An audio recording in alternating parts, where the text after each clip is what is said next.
folks, my name is Jen, and today we are going to talk about all of the books that I would like to read this spring.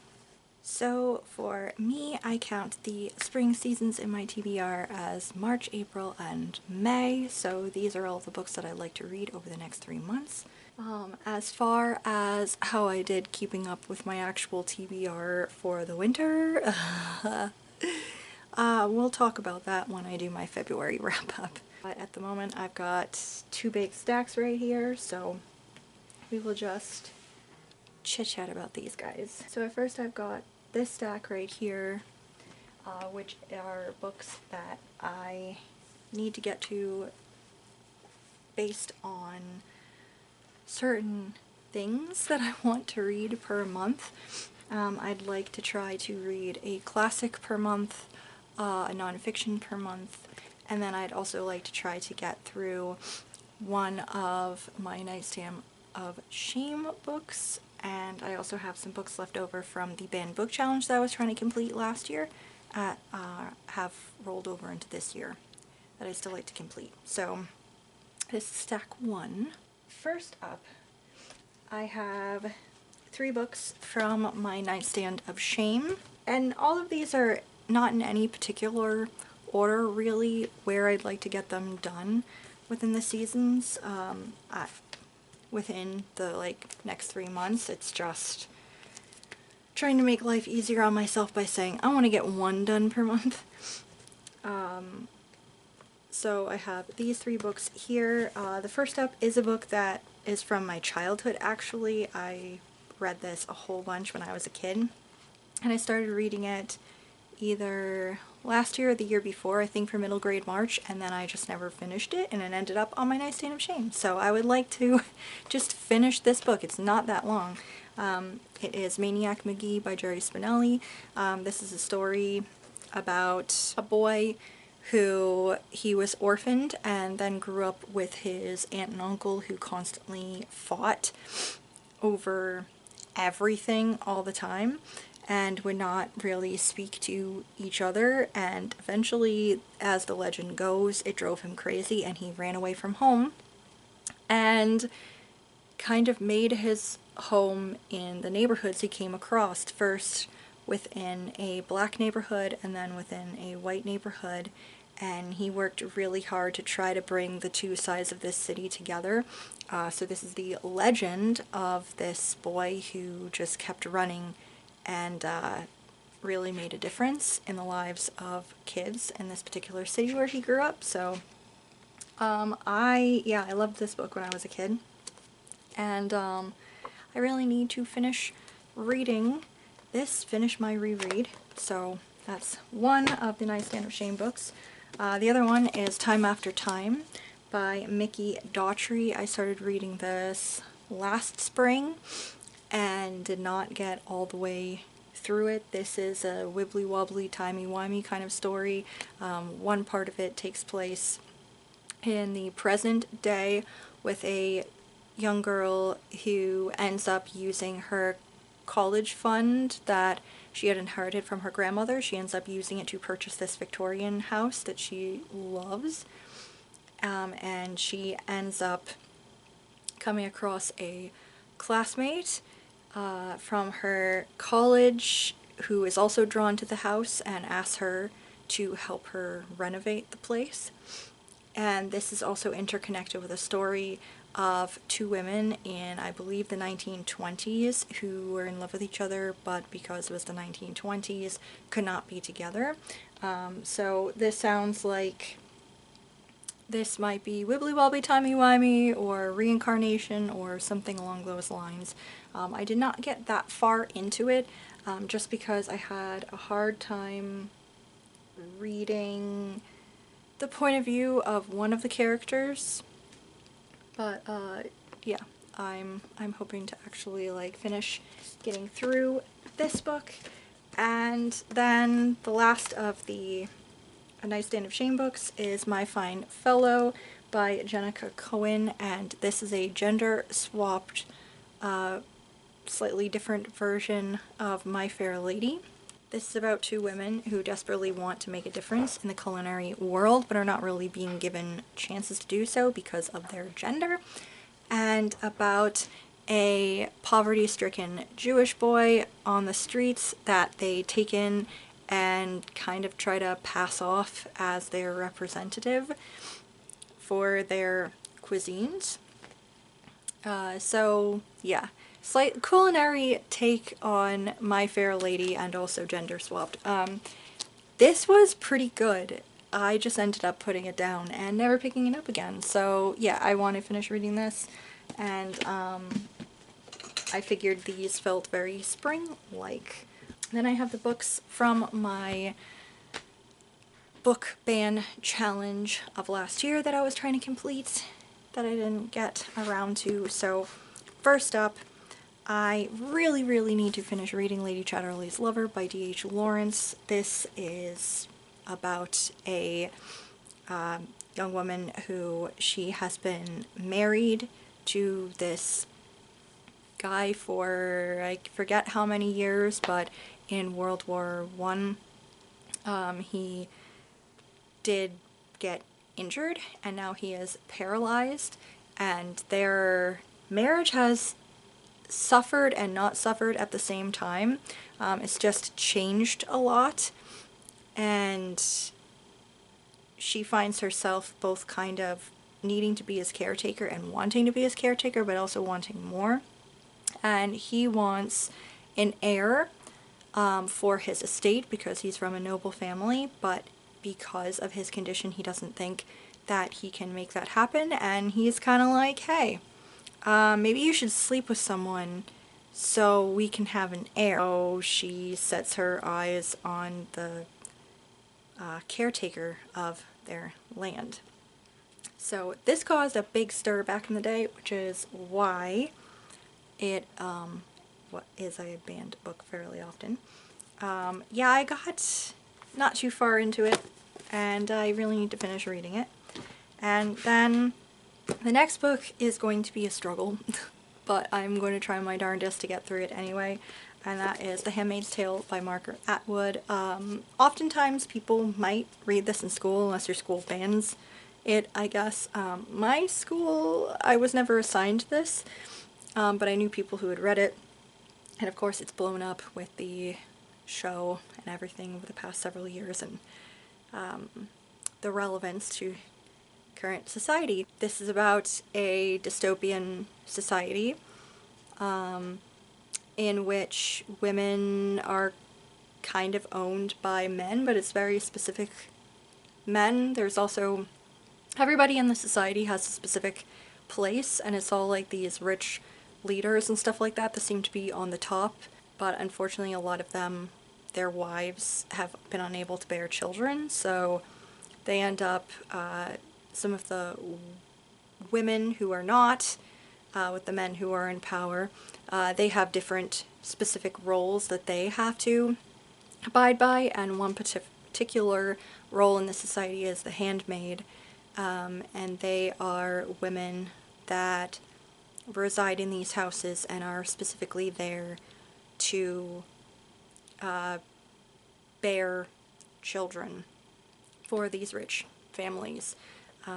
It's rough. So yeah, I started reading this. I got like a chapter or two in months ago and then started getting a lot of anxiety. So I'm gonna try my darndest to actually get through this year. And then I've got The Hate You Give by Angie Thomas, which is a story.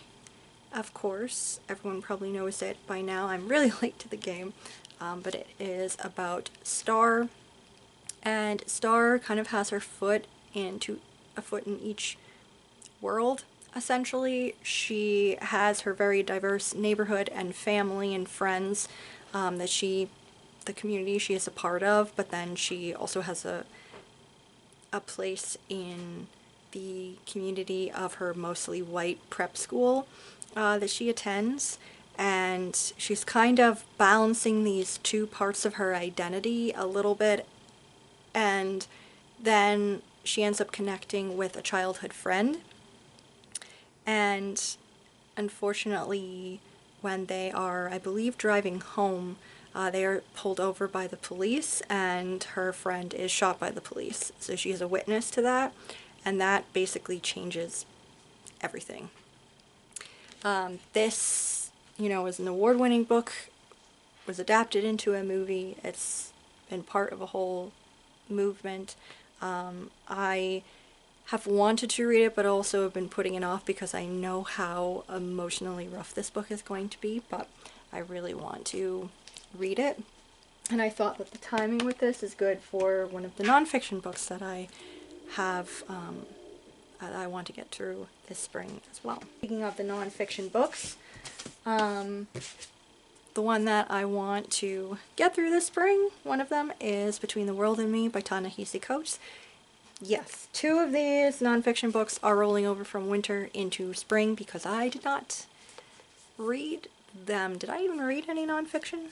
Yeah, I read like 1 nonfiction book, I think, this winter. But yeah, so this is, I believe it's either a letter or a series of letters from the author to his son, talking to him about what it's like growing up as a black man in American society and in the world in general. It's supposed to be a very powerful read, and I thought that this was probably a pretty good pairing with The Hate U Give, and I would like to try to, I think, time my reads to be around the same time when I'm reading those. Yeah, I'm also rolling over The Gift of Fear by Gavin de Becker. This is a book by a man that he has worked, and he designed the Mosaic Threat Assessment Method to analyze threats to justices of the Supreme Court and members of Congress. So he's been very involved in like threat assessment and safety plans and everything like that, and he wrote this book about taking your natural survival instinct and really analyzing it, and instead of having it be a hindrance to you, have it be something that is helpful to you. Analyzing it, understanding it to better protect yourself against potential threats, which I think is very interesting. And there's a podcast that I listen to that like swears by this book. It's a true crime podcast, and they talk about this book like all the time, so I really have been wanting to read it. And then last for the nonfiction books, I actually just came home with a couple of boxes from my parents' place of like old stuff of mine from like high school and college, and one of them had a whole bunch of books in it, which is pretty cool. And one of these books is a nonfiction book that I meant to read when I was still in college and never actually picked it up, and I was pretty excited to find it again. It is The Boy Who Would Be Shakespeare, A Tale of Forgery and Folly by Doug Stewart. I actually met this guy. We went for, I think it was like an extracurricular points to a reading and like writer event with this author. He was very nice. He signed my book. But yeah, he was pretty cool. So yeah, this is about a young writer. His name was William Henry Ireland, and he claimed that he found in an old trunk a note from William Shakespeare, like some writing from William Shakespeare, and he was being questioned about whether this was true. And over the months, he gave them letters, poetry, drawings, and a full-length play that was supposed to be by Shakespeare, but it was actually forged by this young man. Crazy story of like forgery and Shakespeare and just craziness. So yes, I would like to also read this in the spring. And lastly, for the books that I definitely would like to get through for my own like little requirements I give myself, I have a couple of classics. First up is Mansfield Park by Jane Austen. I don't really know much about this book at all. It says that This is about three families, the Bertrams, the Crawfords, and the Prices, with the isolated figure of the heroine, Fanny Price, at the center. She has a love for the son of the family who regards her as a poor relation and have taken her under their roof. And her qualities are not appreciated until they are tried against the brilliant and witty Marion Henry Crawford. So it's, yeah, very much like, again, more of her commentary on society and I suppose a romance at the center, maybe? I don't know much about this particular story. I've never seen any adaptation of it. I don't really hear about it that often. You know, the big ones you hear about are Pride and Prejudice or Sense and Sensibility, Persuasion, Northanger Abbey even. This is not one that I tend to really hear a lot about. So I figured spring is a pretty good time for a Jane Austen. Then, a good time for more novels is A Tale of Two Cities by Charles Dickens. I am in the mood for a Dickens, and while I could finish reading the Dickens that I still didn't finish reading this winter, my heart is saying to me, no, you want to read a story of tragedy and war and craziness. So Tale of Two Cities it is. I read a extremely abridged version of this when I was a kid, and it definitely made an impression. So I vaguely already know what to expect from this. I think this is gonna like be beautiful and also really upsetting, but in the mood for Dickens. This is, of course, it was the best of times, it was the worst of times. It is a story taking place during the French Revolution. And lastly, for the classics, I would like to read Mother Night by Kurt Vonnegut. This one is set during World War II, about an American spy. It says he's in trial in Israel as a Nazi war criminal, but was he really guilty? And it's kind of questioning, like, did he really do something? Is he a double spy? What is going on? I don't know what to expect from this other than it's kind of another one of his satires and crazy black comedy books full of political commentary. And again, I was thinking that the timing, my brain says it wants these, so there you have it. I have some sci-fi that I'd like to get to. I think I mentioned this in my winter reads. I did not get to these. These are books that I borrowed from one of my coworkers. It's The Integral Trees and The Smoke Ring. These are both by Larry Niven, and these are taking place on a planet that is like a culture of evolved humans who live without real gravity in the gas torus that rotate about a neutron star. That's basically all I know about this book.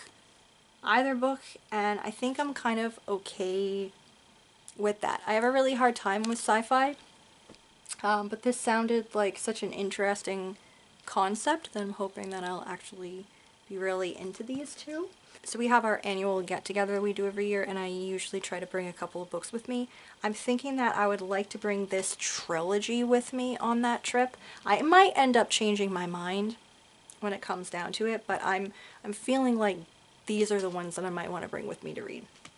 But it is the Thrawn trilogy by Timothy Zahn. This is a Star Wars series. I read this back in high school and I loved it. So this is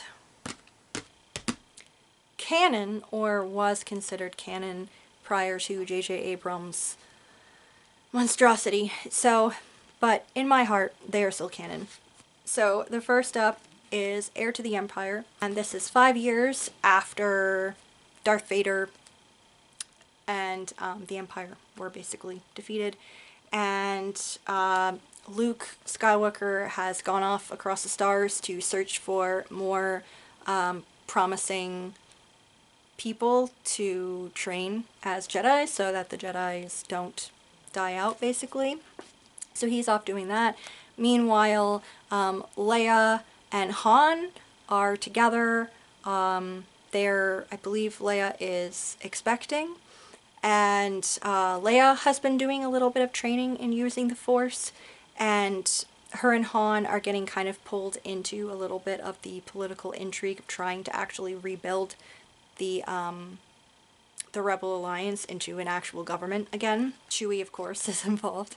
So that's that. And then we have another bad guy.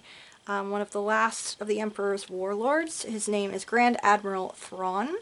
He is pulling together the dregs of the Imperial fleet and trying to ready them for war against the New Republic. All of that shit is going on. That's the basis for all of these books. So first is the Heir to the Empire, then there is Dark Force Rising, and then there is The Last Command.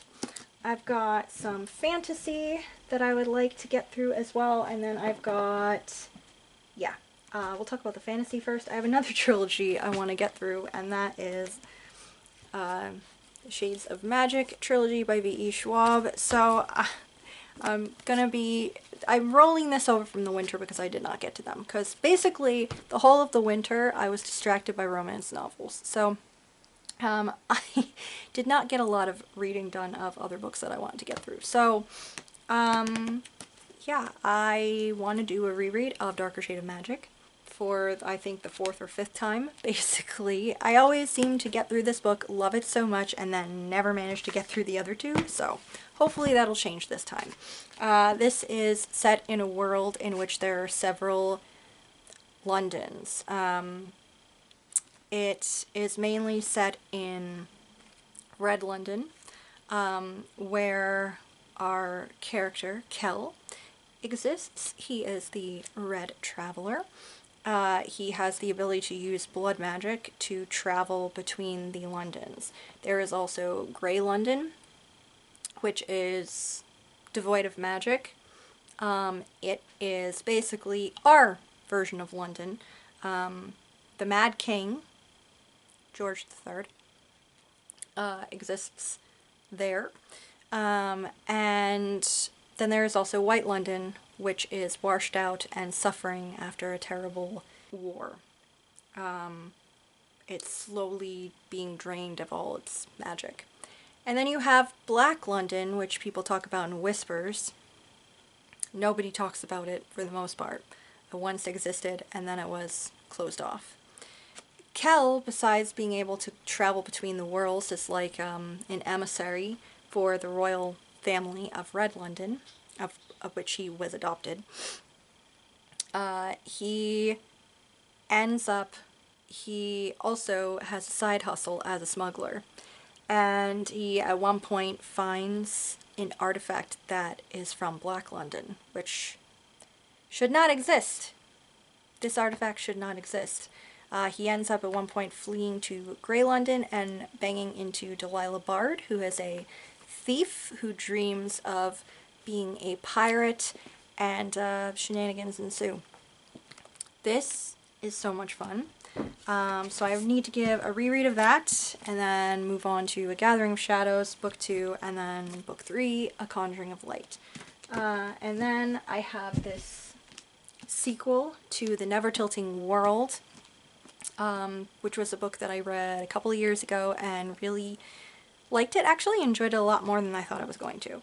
And this is The Ever Cruel Kingdom. This is by Rin Chipeko.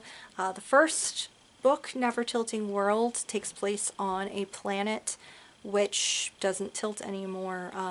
Years before this terrible cataclysm happened and the world stopped tilting. So one half of it is a city of ice and the other half is a city of sand. And the two princesses from from both of the cities end up traveling to the spot of the cataclysm with a couple of companions in the hopes of fixing their world before it's completely destroyed. Really liked it. This is the sequel. So following the events of book 1. And then I have a couple of more that are kind of representative of other things that I would like to try to read maybe over the course of the spring. So I've got first up Bull Moon Rising by Ruby Dixon. This is a romance novel that I got like a chapter in. It is following Aspeth And, oh, Hawk. His name is Hawk, right. It's following Aspeth and Hawk. Aspeth is from a noble family, and she ends up trying to join this artifacts guild to save her family because her family is going into ruin. They don't have any more artifacts. They've had to get rid of all of them, which puts them in supreme danger. So she wants to join the guild in order to find some more artifacts to be able to save her family. Unfortunately, because of her gender, she is not really taken seriously as one applying to be part of the guild and wanting to train to be part of the guild unless she has permission of a guild member. She needs a chaperone, basically. She has to marry someone who is going to let her be an apprentice. So she decides to go after a surly guild member who is a minotaur, Hawk. And Hawk actually also needs her help because it is about to be the full moon. He is about to go into the full moon, which causes a rut that he can't control. And he needs to be linked to someone who can help him kind of keep his head in the midst of this time when biologically he is just gonna be crazy, going crazy. Yeah, they both need help, so it's one of those fake relationship that becomes real things that I absolutely love. This is really raunchy from what I understand. Gonna be crazy. It's a Ruby Dixon novel. And I also am currently partway through audiobooks for her Ice Planet Barbarian series, so I'm listening to those. I don't know if I'll do every single book in the series. There is one that's coming up that I think might be a little emotionally tough for me, so I might skip that one, but I don't know, I'm on the fence about it. But yeah, I'm going to be continuing more audiobooks of hers. And then I also have some books that I want to reread and annotate in depth for videos talking about my favorite books of all time. So at least one of them I would like to get through this spring, so I can hopefully get through a couple of the others in like the summer and maybe the fall. So I think I want to start with The Joy Luck Club by Amy Tan. This is, like I said, one of my favorite books of all time. This is following 4 women and 3 of their mothers. At the start of the book, one of the women, her mother has passed away all of a sudden, and she is dealing with that grief and all her complicated feelings about her mother and family and culture. These women are all firstborn American Chinese. Their mothers came over from China, and this is a series of stories about these women and how they are fitting into society and with their family and expectations, and then also their mothers trying to tell the story of their lives and where they were coming from to their daughters to reach a place of understanding. It is beautiful and heartbreaking, and I love it. Excited to read and annotate that. And then lastly, I am going to, I think I talked about this in my 2026 reading plans video, but I want to do a reread of all of my manga that I currently own. Because I want to determine if they are still books that I love a lot or if there's any that I am willing to part with. Because maybe I've outgrown them at this point or I no longer like them very much. So I wanted to, yeah, do a reread of all of my manga. So I am going to start doing that this spring too. I'm not going to go in any particular order as far as genre or anything goes. I'm basically just going to work my way down from shelf to shelf of the bookcase on which they sit. So I think that my top shelf has a couple of one-shots, and then the entirety of Fruits Basket. So that's probably where I'm going to start this spring, is going through Fruits Basket and probably those one-shot or volume 1 books that I have. So So that's it, guys. That's my plans for spring TBR. Let me know if you've read any of these before, if there's any that you're excited to hear my thoughts about, and let me know if any of them are on your spring TBR. Thank you so much for watching. Thank you for always watching. If you are new here and would like to subscribe, please indeed do so, and I will see y'all in the next video. Bye!